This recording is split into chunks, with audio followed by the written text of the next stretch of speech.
Hi, my name is Amanda Hamilton, and today we are going to be doing a watermelon-inspired mini cake. Now, what I love most about mini cakes is they're a really great way to kind of make a statement at a smaller gathering.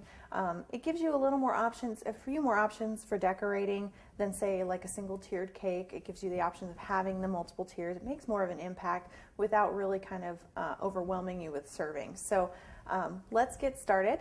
The things that you're going to need for this particular project are some white and some green and some black fondant, and that's it. And we'll actually be mixing the white and the green to make a lighter green, but you want to start with this nice kind of dark saturated green first because we want our lighter green to be in the same hue. I also have a 2-tiered mini cake that I've already covered in some hot pink fondant. Now this is just a 4-inch and a 6-inch round, and this will feed approximately, you probably get a good 10-12 servings out of this if you really stretch it.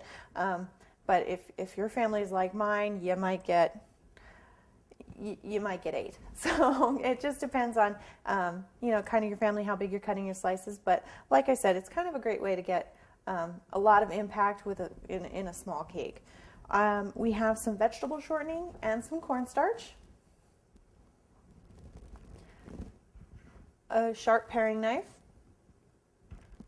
small acrylic roller, a rotary cutter, a ribbon cutter.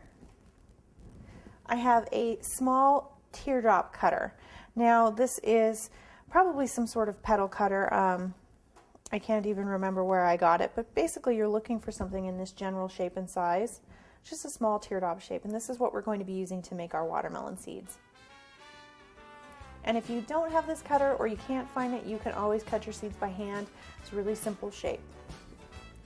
I have a small ramekin full of water and a paintbrush, and we will be using these just for construction purposes. So now that you know everything you're going to need, let's get started.